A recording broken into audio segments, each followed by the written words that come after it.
Puji Tuhan, salam sejahtera dalam kasih Tuhan kita Yesus Kristus.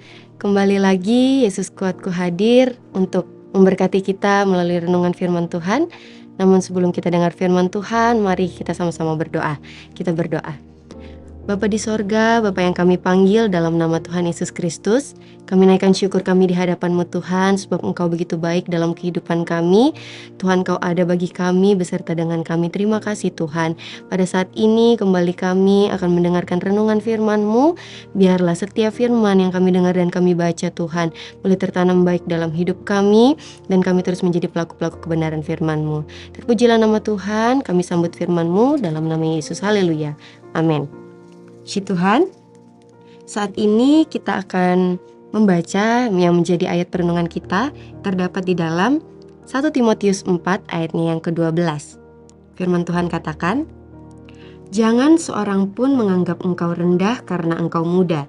Jadilah teladan bagi orang-orang percaya dalam perkataanmu, dalam tingkah lakumu, dalam kasihmu, dalam kesetiaanmu, dan dalam kesucianmu."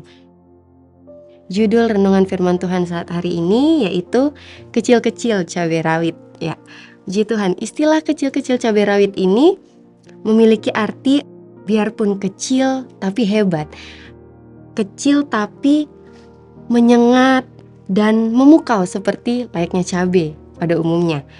Dan kecil-kecil cabai rawit ini menggambarkan seseorang yang walau kecil tetapi punya kemampuan yang tidak bisa diremehkan. Kecil-kecil tapi memiliki kemampuan yang tidak dapat diremehkan oleh orang lain. Itu pengertian dari kecil-kecil cabai rawit. Dan kalau dari ayat yang kita baca, Timotius adalah teman sekerja atau sepelayanan dari Rasul Paulus. Ia adalah pelayan Tuhan, hamba Tuhan yang melayani dikatakan di usia muda. Memang di dalam Alkitab tidak tertulis jelas usia berapa Timotius ketika dia melayani Tuhan.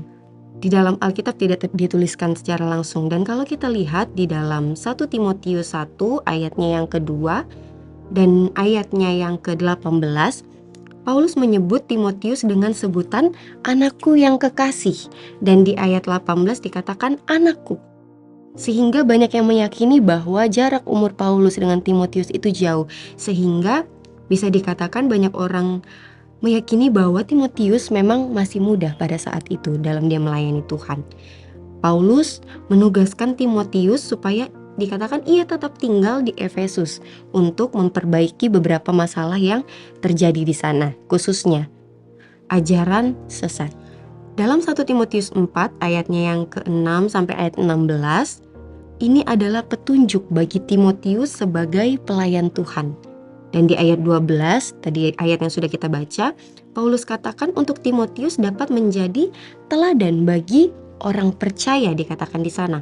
Bagi orang-orang percaya dalam perkataanmu, dalam tingkah lakumu, dalam kasihmu, dalam kesetiaanmu, dan dalam kesucianmu.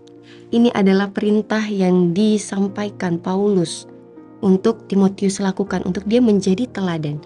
Dan Timotius taat, ia dengar-dengaran bisa dikatakan seperti itu. Ia membuktikan apa yang menjadi perintah dari Paulus. Dari sini kita belajar bahwa Timotius adalah anak Tuhan, pengikut Tuhan, pelayan Tuhan yang dapat memberi pengaruh yang baik dengan ia menjadi teladan.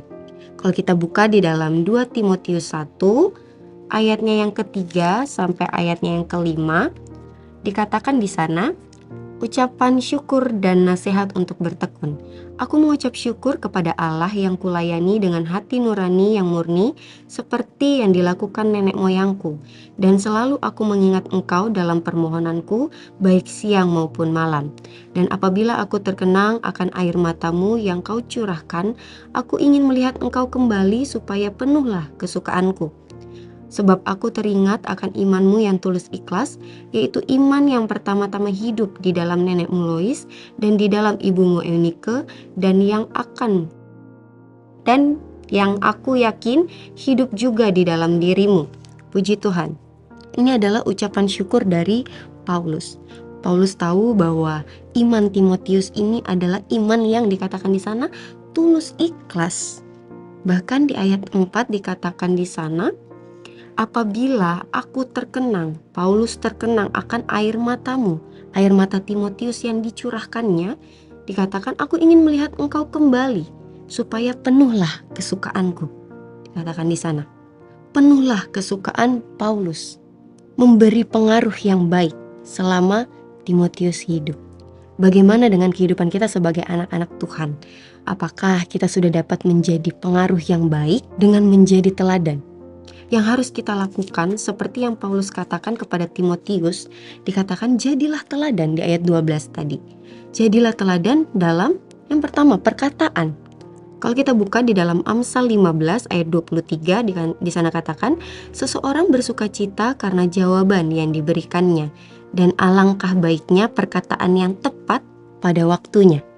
Perkataan yang tepat dikeluarkan pada waktunya, maka orang dapat bersukacita karena perkataan tersebut ketika tepat disampaikannya, tepat pada waktunya.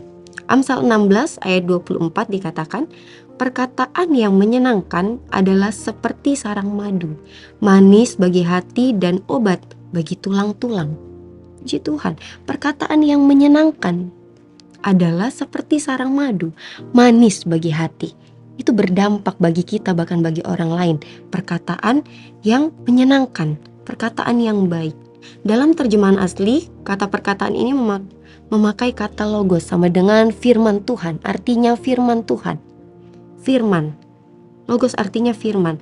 Jadi perkataan yang dapat jadi teladan adalah perkataan yang mengandung firman, yang keluar dari mulut kita, yang kita sampaikan. Firman yang jika dikeluarkan dengan tepat, orang dapat bersukacita ketika mendengar perkataan tersebut. Dan yang selanjutnya, menjadi teladan dalam tingkah laku. Yang kedua, tingkah laku. Dalam terjemahan asli, tingkah laku ini artinya sama dengan cara hidup. Kalau dalam Kamus Bahasa Indonesia, sama juga artinya dengan kelakuan. Bagaimana cara hidup kita, kelakuan kita selama kita hidup. Bagaimana cara kita hidup di dalam dunia ini? Sudahkah menjadi teladan, dampak yang baik bagi orang, pengaruh yang baik bagi orang? Kita perlu hidup sesuai dengan kebenaran firman Tuhan. Karena kebenaran itu, kebenaran yang kita hidupi itu dapat menjadi teladan. Membuat kita dapat menjadi teladan. Seperti yang Yesus contohkan selama ia hidup di dalam dunia ini. Dia memberikan hal-hal yang baik, mencontohkan hal-hal yang baik. Dia menjadi contoh yang baik untuk kita dapat lakukan dalam setiap kehidupan kita. Dan yang selanjutnya, dalam kasih-Mu. Dalam terjemahan lain, terjemahan asli menggunakan kata agape, yaitu kasih yang tidak bersyarat. Dan kita tahu kasih Yesus itu kasih yang tidak bersyarat. Mati bagi umat manusia. Dan Yesus pun mau bagi kita, memerintahkan untuk kita juga harus saling mengasihi. Menyatakan kasih itu dan kita menjadi teladan dalam hal kasih ini. Mengasihi sesama kita, mengasihi orang lain. Seperti yang Tuhan Yesus contohkan dalam hidup kita. Dan yang selanjutnya dalam kesetiaan. Dari ayat ini mempunyai arti, dalam kesetiaanmu itu artinya iman. Jadi teladan dalam iman kita kepada Tuhan Yesus Kristus. 2 Timotius 1 ayat 5 dikatakan, sebab aku teringat akan imanmu yang tulus ikhlas, yaitu iman yang pertama-tama hidup di dalam nenekmu Lois dan di dalam ibumu Eunike, dan yang aku yakin hidup juga di dalam dirimu. Paulus katakan iman Timotius ini adalah iman yang tulus ikhlas. Itu juga kita perlukan dalam kehidupan kita. Iman yang teguh di dalam Tuhan.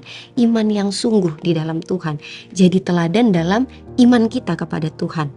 Dan yang terakhir dalam kesucian. Terjemahan asli dikatakan sama dengan artinya kemurnian. Kehidupan yang benar, tidak bercela. Itulah yang dapat dikatakan kalau kita bisa menjadi teladan. Kita melakukan hal-hal tersebut dalam perkataan, dalam tingkah laku, dalam kasih, dalam kesetiaan, dan dalam kesucian. Untuk kita menjadi pengikut Tuhan, perlu bagi kita untuk menjadi pengaruh yang baik. Kita perlu melakukan hal-hal yang tadi dikatakan firman Tuhan, menjadi teladan bagi orang-orang percaya dan orang-orang di sekitar kita. Puji nama Tuhan. Amin. Buat kebenaran firman Tuhan, mari kita sama-sama berdoa. Bapa di sorga, kami naikkan syukur kami karena Tuhan masih mengasihi kami, karena Tuhan begitu baik dalam kehidupan kami. Terima kasih buat kebenaran firman-Mu Tuhan. Ajarkan kami sebagai kami pengikut Tuhan, anak-anak Tuhan, biarlah kami menjadi pengikut Tuhan yang baik, yang mau menjadi teladan bagi sesama kami, bagi setiap orang percaya, bahkan bagi orang-orang di sekitar kami Tuhan. Mampukan kami untuk menjadi pelaku-pelaku kebenaran firman-Mu. Terima kasih Bapa yang baik. Berdoa bagi setiap umat Tuhan yang menyaksikan dimanapun mereka berada, dalam segala aktivitas mereka, Tuhan Engkau ada bersama dengan mereka, menuntun, menyertai, memberkati setiap kehidupan mereka. Terima kasih Bapa yang baik, terpujilah nama-Mu. Di dalam nama Tuhan Yesus Kristus kami berdoa. Haleluya. Amin. Bersama Yesus, aku kuat. Puji Tuhan.